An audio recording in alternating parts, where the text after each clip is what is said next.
Deep in the forests of Sumatra, a strange organism survives by sucking the life from its host. In this hot, dark, and damp environment filled with tigers, leopards, rhinos, and bears, the flora can be nearly as eerie as the fauna. When British colonists first encountered the plant in 1818, they could hardly believe what they were seeing and smelling. Dr. Joseph Arnold later wrote, "Had I been alone and had there been no witnesses, I should, I think, have been fearful of mentioning the potent smell or extreme dimensions of this flower. So much does it exceed every flower I have ever seen or heard of." A swarm of flies hovered over its blood-red flesh, huge petals stinking of precisely the smell of tainted beef. What they had found was no ordinary flower. It was the Rafleshia plant, its flower measuring almost 1 meter across, with a putrid smell of rotten cheese, sweat, garlic, and decomposing meat. It's a plant with no stem, no roots, and no leaves. A plant that exists as a parasite to its unsuspecting host.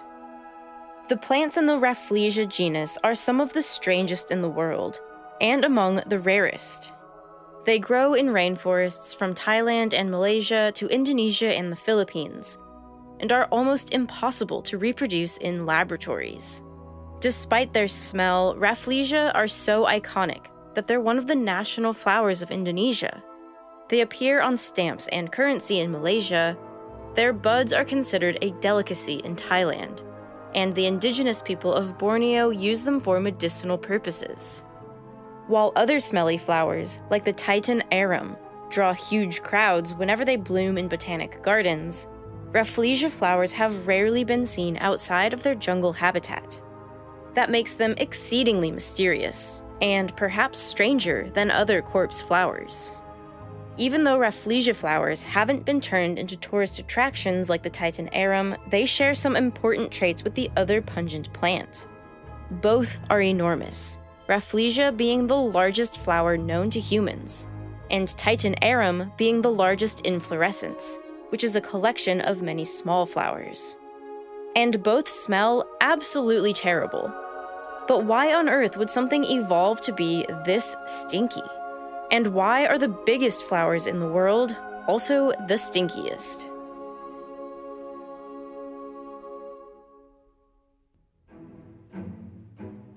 The most obvious traits of Rafleshia are its enormous size and its potent smell. The smallest of the species have flowers the size of dinner plates, which is already quite large if you're used to seeing roses or daisies in your garden. And the largest so far was almost 1 meter in diameter, which is about the height of a 7-year-old child. But the more scientists have learned about the plant, the stranger it's become. Rafleshia plants are hollow parasites, meaning they can't survive at all without feeding off another plant. And their host of choice are viney liana plants, in the same family as grapes. The Rafleshia infiltrates its host with a single file line of cells that can stretch for more than 10 meters, sucking moisture and nutrients from the vine.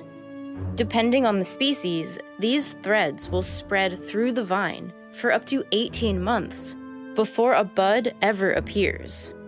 From there, it might be another 9 months before the bud blooms into an enormous flower, and the flower only lasts 4 to 5 days before shriveling up. To try and understand more about the mysterious Rafleshia, over the past 10 years, scientists have been digging into its genome, and what they found has been as incredible as everything else about the plant. First, researchers discovered that Rafleshia abandoned its ability to photosynthesize millions of years ago. It has no chloroplast genome, which means it doesn't have any of the cells necessary for photosynthesis. Then, perhaps even more astonishing, is that Rafleshia has engaged in horizontal gene transfer. This is when genetic information is exchanged between organisms without reproduction. For a long time, this was thought to be possible only among bacteria and single-celled prokaryotes. An example is antibiotic-resistant bacteria. humans often feed cattle and other livestock antibiotics to prevent infections. The bacteria in those animals evolve to become resistant to those antibiotics, and in some cases, the bacterial changes have then transferred into strains of bacteria that infect humans, like Staphylococcus aureus. But in Rafleshia, horizontal gene transfer has happened between it and its hosts multiple times throughout its evolutionary history. It owes 2 to 3% of its nuclear genome to the host plant, and as much as 50% of its mitochondrial genome to the host. And because there's genetic information from plants besides tetrastigma, which is what Rafleshia uses as a host today, researchers think Rafleshia DNA might hold a record of its previous hosts. The host-parasite arrangement dates all the way back to the mid-Cretaceous, about 100 million years ago. But with so many other genetic strategies, why did Rafleshia also become so smelly and so unpleasant? Before we get into the whys and hows of Rafleshia, consider what lies on the forest floor. Not just leaves and dirt, but all the things that are constantly in some process of decay. Dead wood and plant material, feces from all manner of animals, and decomposing animals from tiny birds to huge ungulates like deer. Over time, a diverse range of insects has evolved to live on this rotting material. And Rafleshia is capitalizing on these insects in a very unusual way. Many flowering plants rely on insects that search for sweet nectar and enticing smells. This is often a mutually beneficial relationship in which both plants and insects benefit from coming in contact. The plant gets pollinated and the insect gets nectar. But plants that evolved for carrion mimicry are in a far more one-sided relationship. Insects that normally lay their eggs in feces or rotting meat come to the carrion plants to do just that.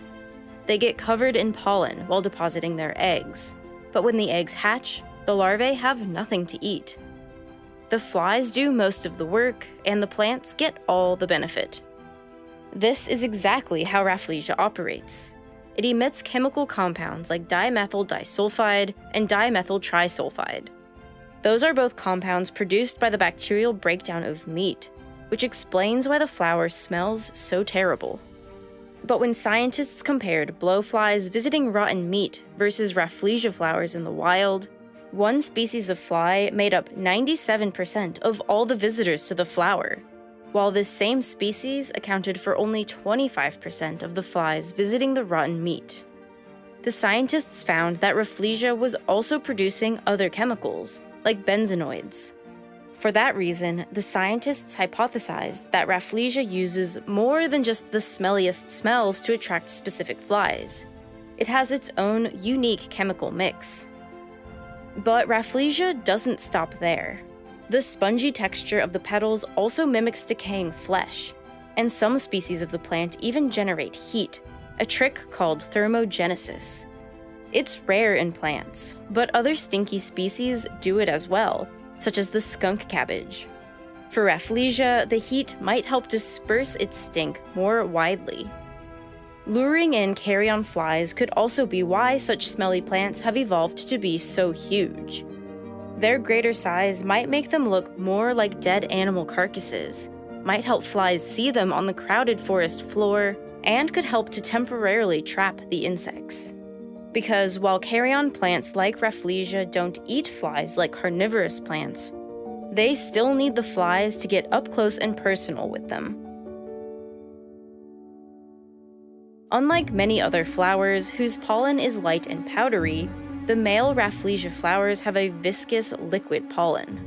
Because of that, the carrion fly who visits it needs to come in very close contact with the flower in order to be coated with the sticky, wet substance. Once the pollen dries, it can remain viable for several days to weeks as the fly darts around the forest. If it comes in contact with a female Rafleshia flower, the pollen is rehydrated by the moisture of the plant, and the female flower is pollinated. From there, it produces fruit that looks like a pat of manure and carries hundreds of thousands of tiny seeds, no larger than a grain of sawdust. How those seeds go on to become parasites in new vines is still a mystery. Do ants bury them near the roots of liana vines? Or maybe small mammals carry the seeds up to the vines? To this day, scientists have not figured it out. The only botanist who has ever successfully cultivated Rafleshia in a garden has never successfully germinated one from wild seeds. Instead, she grafts tissues from a Rafleshia-infected vine into another host plant. Over the years, she's raised 16 flowers from bud to bloom. But so far, the male and female flowers haven't bloomed at the same time, so pollination has never yet occurred. That means you're unlikely to see a Rafleshia flower anytime soon, unless you travel out to the jungle. Though if you're interested in other smelly plants, there are plenty of gardens that successfully raise Titan arum flowers. There's still so much we don't know about Rafleshia. A recent chemical analysis of one species found that it might also have strong antibacterial properties for antibiotic-resistant bacteria. And it's even possible there are new species in the Rafleshia genus that have yet to be discovered. But unfortunately, Rafleshia don't grow in very abundant numbers, and that makes them especially vulnerable to forest fragmentation and habitat destruction. For now, though, they'll keep growing in the dark and the damp, luring in curious humans and eager flies with their absolutely terrible stench.